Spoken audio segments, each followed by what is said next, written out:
सीधे आपको देहरादून लिए चलते हैं, जहां पर रक्षा मंत्री राजनाथ सिंह 7वां सशस्त्र बल पूर्व सैनिक दिवस समारोह में शामिल हुए हैं और संबोधित कर रहे हैं।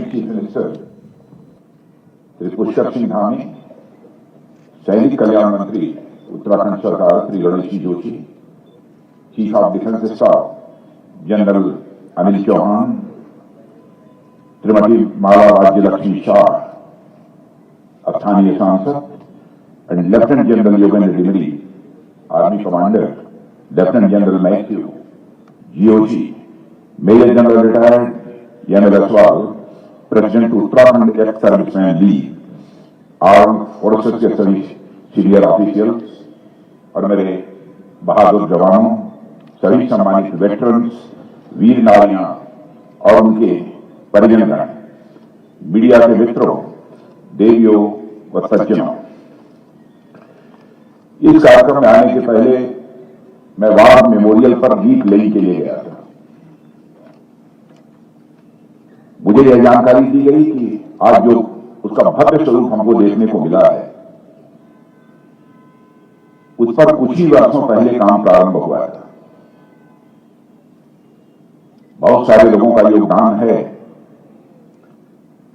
लेकिन मुझे इस बात की भी जानकारी है कि जो उस समय सांसद हुआ करते थे राज्यसभा में, श्री तनु विजय, जो एक वरिष्ठ पत्रकार है, उनका भी एक मेजर कंट्रीब्यूशन है।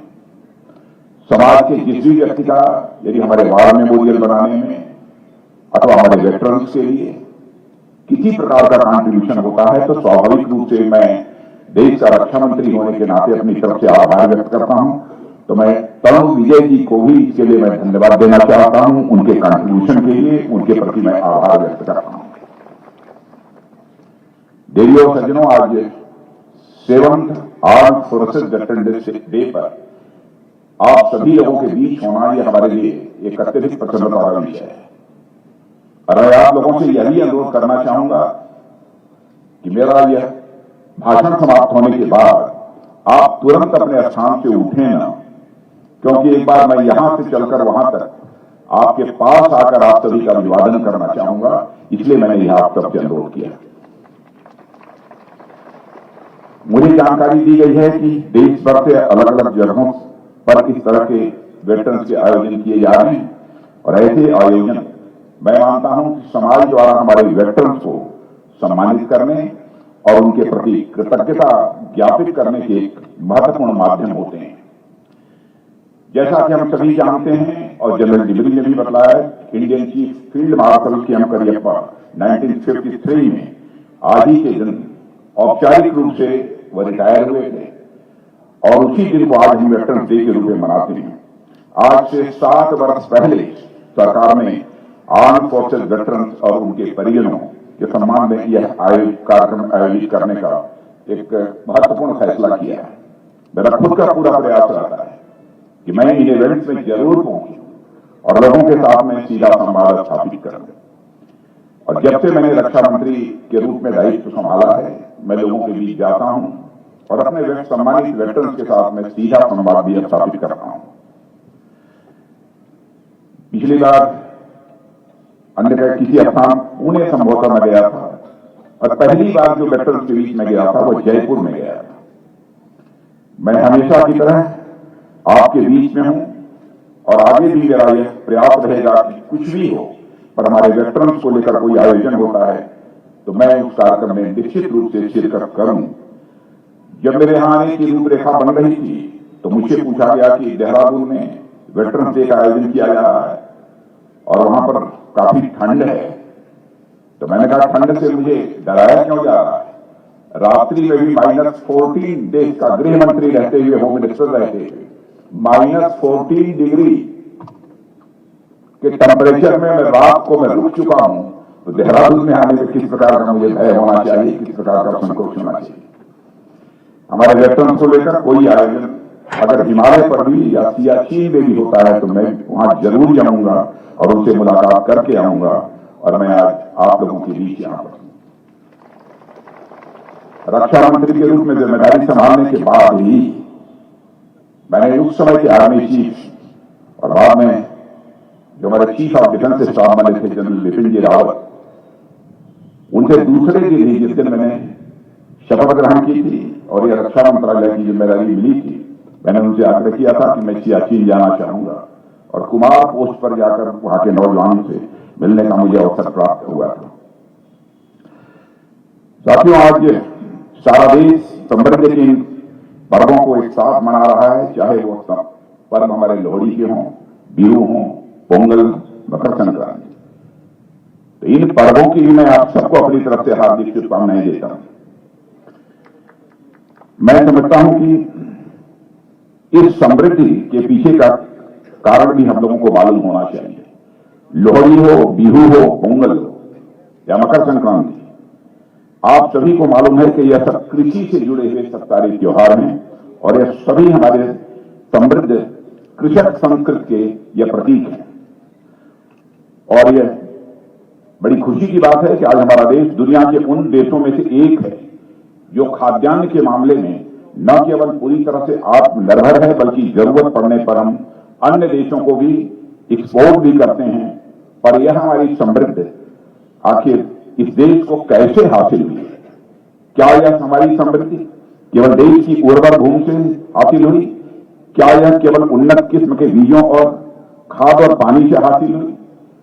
क्या यह फिर हमारी समृद्धि नई नई टेक्नोलॉजी और मशीनों से हासिल हुई? हमारे देश की समृद्धि के पीछे साथियों इन सभी का हाथ तो है ही, पर उनके साथ ही एक और महत्वपूर्ण कंपोनेंट है जो इनडायरेक्ट है और लोगों का ध्यान उस पर कम ही आता है। वह इनडायरेक्ट कंपोनेंट है हमारे देश की चाक चौबंद राष्ट्रीय सुरक्षा, जिसके चलते हम अपने कृषि क्षेत्र को दुनिया के उन्नत क्षेत्रों में से एक बना सके। और हमारी राष्ट्रीय सुरक्षा यानी हमारे जवान और हमारे यह वेटरन्स हैं। और मैं कह सकता हूं हमारे देश का भी आजादी हासिल होने के बाद जो सोशियो इकोनॉमिक डेवलपमेंट हुआ है, जो सामाजिक आर्थिक विकास हुआ है, उसमें मेजर कंट्रीब्यूशन मैं मानता हूं कि अपने तीनों सर्विसेज के जवानों का और अपने वेटरन्स का एक मेजर कंट्रीब्यूशन मानता हूं। क्योंकि यदि हमारे देश की सीमाएं सुरक्षित न होती, हमारा देश अपने को सुरक्षित न महसूस करता, चाहे हम जितना भी इन्वेस्टमेंट कर लें, इंटरनल इन्वेस्टमेंट, फॉरेन इन्वेस्टमेंट, किसी भी सूरत में हम देश का विकास नहीं कर सकते। आपने चाक चौबंद व्यवस्था रखी है सीमाओं की, देशवासी अपने को सुरक्षित महसूस करते हैं, इसलिए बिना किसी भय के, बिना किसी चिंता के देश को एक ऊंचाई देने में, देश को एक हाइट देने के लिए वो लगातार वो काम करते रहे। यह हमारी मान्यता है। और मैं कह सकता हूं आज जब पूरा देश यह त्योहार मना रहा है, इसका अर्थ यह नहीं है कि केवल धरती के प्रति कृतज्ञता प्रकट कर रहा है। इसका अर्थ यह नहीं है कि यह केवल हवा, पानी और सूरज के प्रति अपनी कृतज्ञता ज्ञापित कर रहा है। इसका अर्थ यह भी है कि आज पूरा देश इनडायरेक्टली आप सबके प्रति भी कृतज्ञता ज्ञापित कर रहा है। आप सबको यह देश हृदय से नमन कर रहा है। ऐसे में वेटरन्स डे सेलिब्रेट करने के लिए आज के दिन से उपयुक्त शायद ही कोई और दिन हो सकता था। यह दिन ही नहीं, बल्कि यह माह भी हमारे एक प्राचीन काल के लीजेंडरी वेटरन, दिग्गज वेटरन के साथ जुड़ा हुआ है। और इंडियन माइथोलॉजी के लीजेंडरी वेटरन भीष्म पितामह से यह महीना जुड़ा हुआ है। इस माह यानी माघ माह में एक लंबी प्रतीक्षा के बाद उन्होंने अपने प्राणों का उत्सर्ग किया था भीष्म पितामह।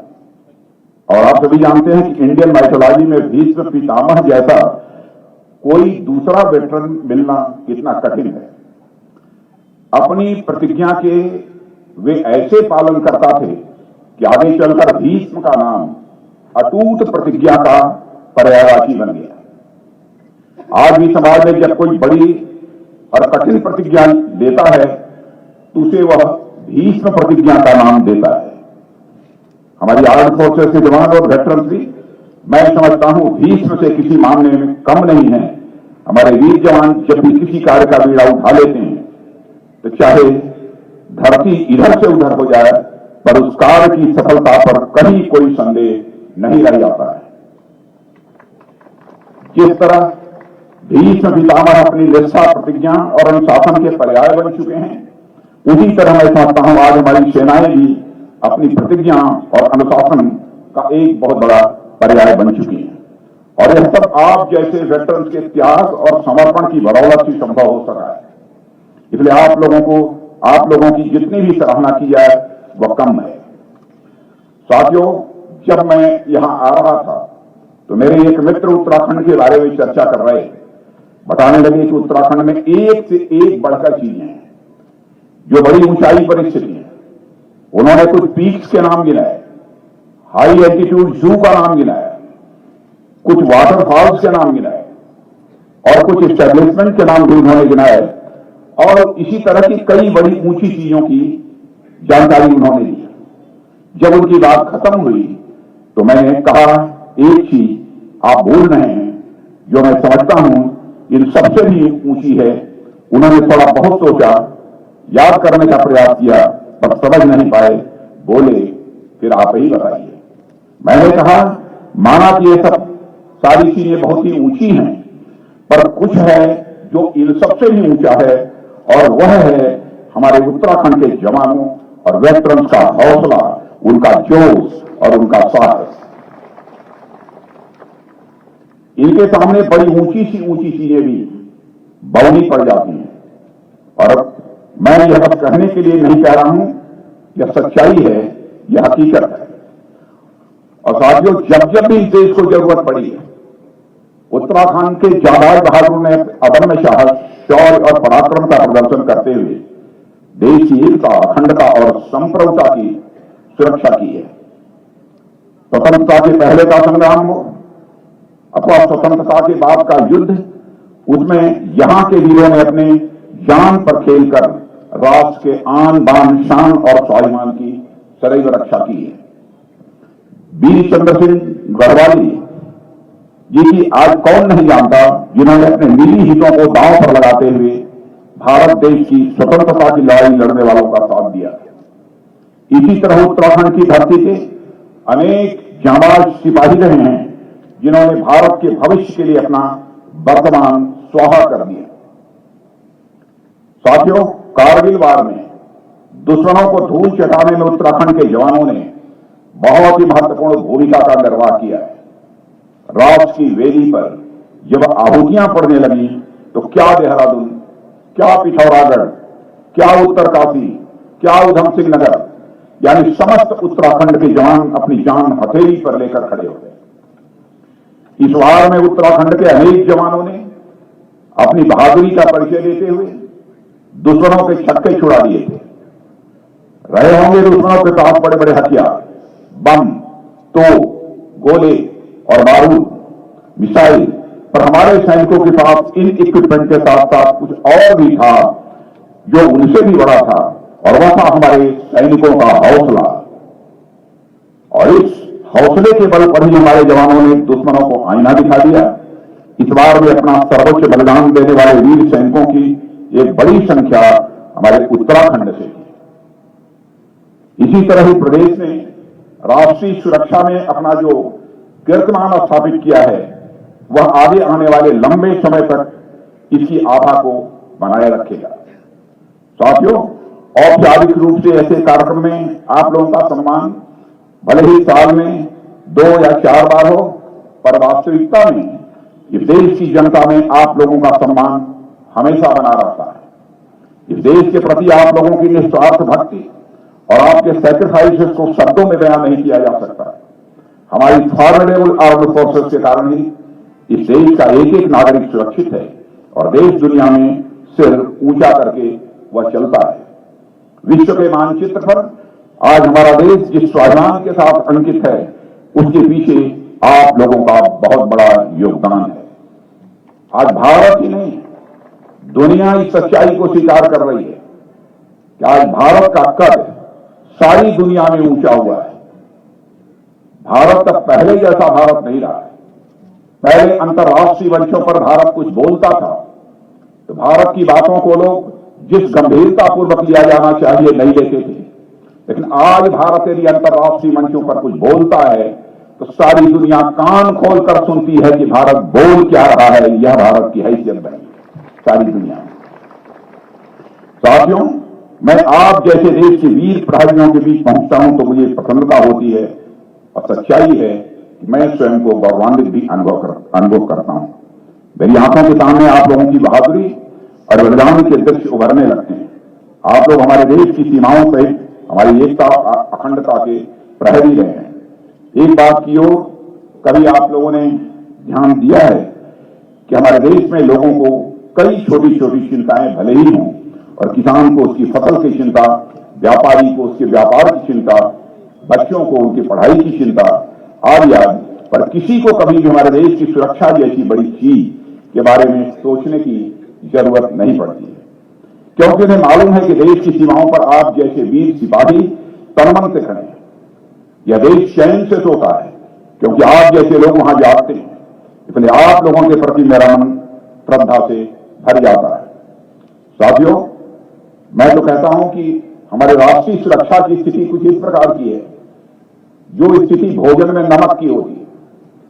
जब भोजन में नमक ठीक ठाक होता है तब तो नमक की याद नहीं आती है, लेकिन भोजन में यदि नमक कम हो जाए अथवा अधिक हो जाए तभी जाकर नमक की याद आती है।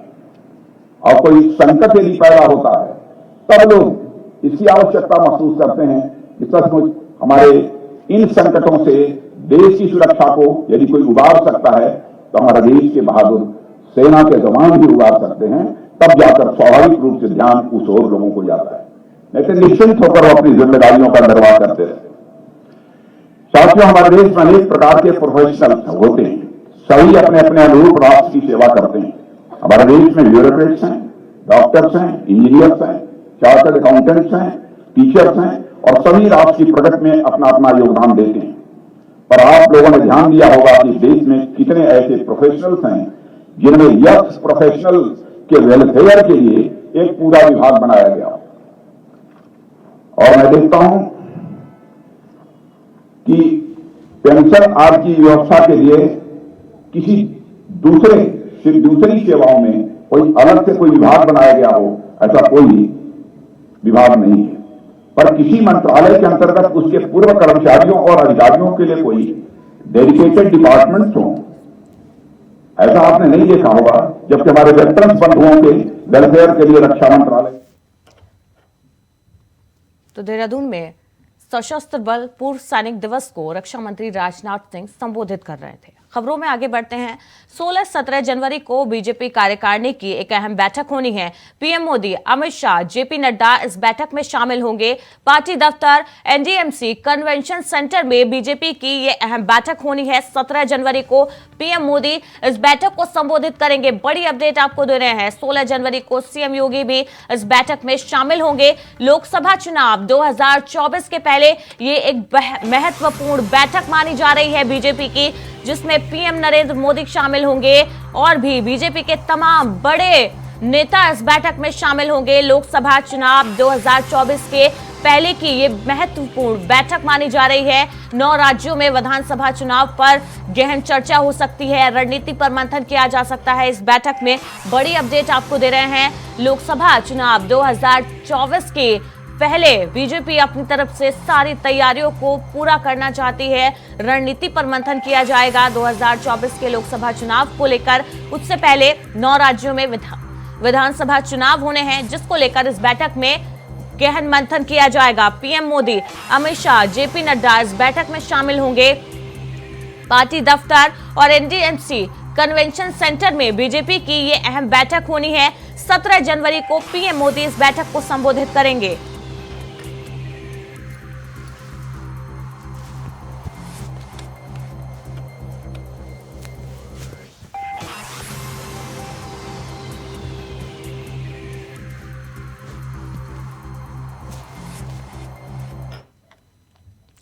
तो एक और बड़ी अपडेट आपको दे रहे हैं। अखिलेश यादव रायबरेली पहुंचे हैं। सपाइयों ने अखिलेश यादव का भव्य स्वागत किया है। बड़ी अपडेट आपको दे रहे हैं। सपा अध्यक्ष अखिलेश यादव रायबरेली पहुंचे हैं, जहां पर सपा कार्यकर्ताओं ने उनका भव्य स्वागत किया है। तस्वीरें आप देख सकते हैं। रायबरेली पहुंचे हैं सपा अध्यक्ष अखिलेश यादव, जहां पर सपा कार्यकर्ताओं ने उनका स्वागत किया है। बछरावा टोल पर जब अखिलेश यादव का काफिला पहुंचा तो सपा कार्यकर्ता वहां पर पहले से ही मौजूद थे अखिलेश यादव के स्वागत के लिए और उनका भव्य स्वागत किया गया है। टोल प्लाजा पर रायबरेली शहर के रिफॉर्म क्लब के लिए रवाना हो गए हैं फिलहाल अखिलेश यादव। पुण्यतिथि कार्यक्रम में शिरकत करेंगे। वहां पर सपा विधायक मनोज पांडे की माताजी की पुण्यतिथि कार्यक्रम है, उनका आज बरसी कार्यक्रम है जहां पर सपा अध्यक्ष शामिल होने के लिए जा रहे हैं और वहां पर सपा विधायक मनोज पांडे जी की मां को श्रद्धांजलि अर्पित करेंगे। सपा अध्यक्ष अखिलेश यादव रायबरेली पहुंचे हैं। अखिलेश यादव जहां पर सपा कार्यकर्ताओं ने उनका भव्य स्वागत किया है और रायबरेली में पुण्यतिथि कार्यक्रम का आयोजन होना है। सपा विधायक मनोज पांडे की माताजी के निधन पर पुण्यतिथि कार्यक्रम का आयोजन है, बरसी कार्यक्रम है जिसमें शामिल होने के लिए सपा अध्यक्ष अखिलेश यादव रिफॉर्म क्लब पहुंच रहे हैं। क्लब जाएंगे।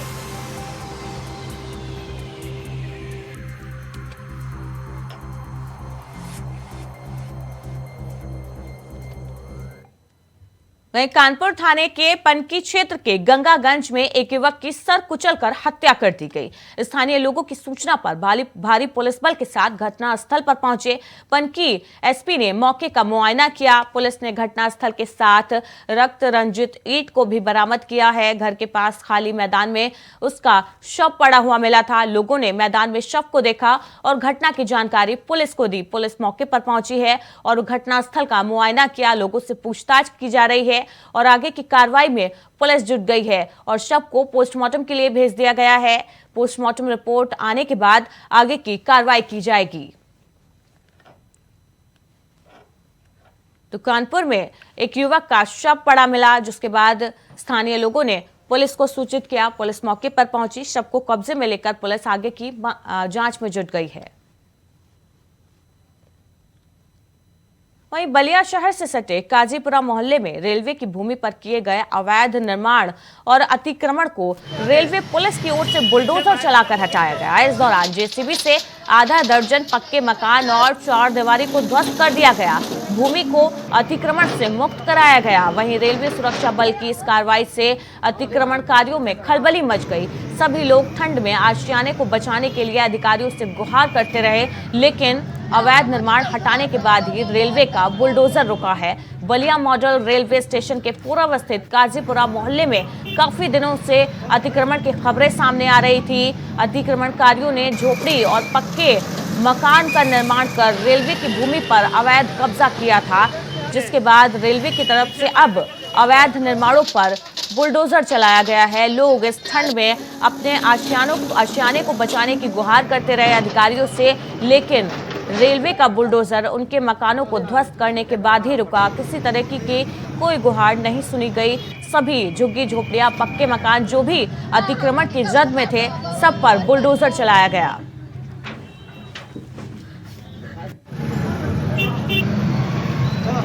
हमारा नाम रामाशंकर राम है। अच्छा, कहाँ रहते थे आप? क्या हो रहा है? हम यहीं पर 3 पीढ़ी से आज गुजार रहे हैं।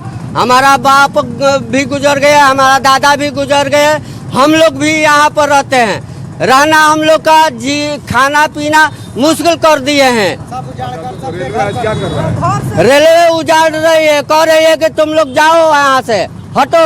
हम लोग कहाँ जाएं, किसके पास जाएं? तो हम लोग सरकार से अनुरोध है कि हम लोगों को कहीं जीने खाने का रास्ता दे, और नहीं तो हम लोग का जहर देकर मार दे। सीधी सवाल है, हम लोग नहीं जीना चाहते हैं।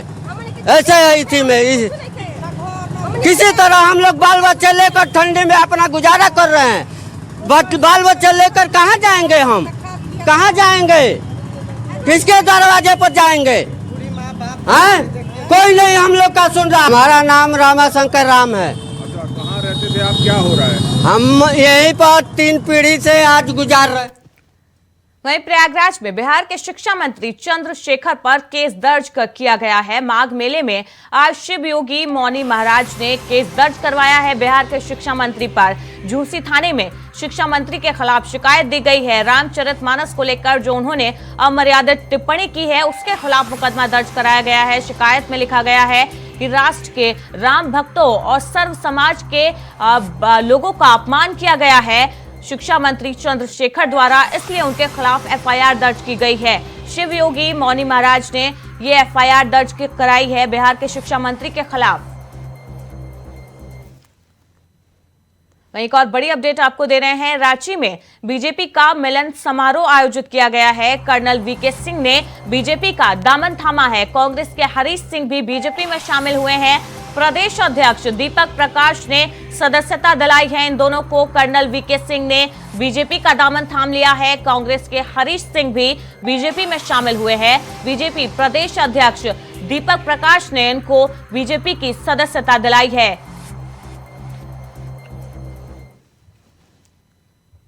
खबरों में फिलहाल इतना ही। लगातार खबरों के लिए देखते रहिए इंडिया वॉइस।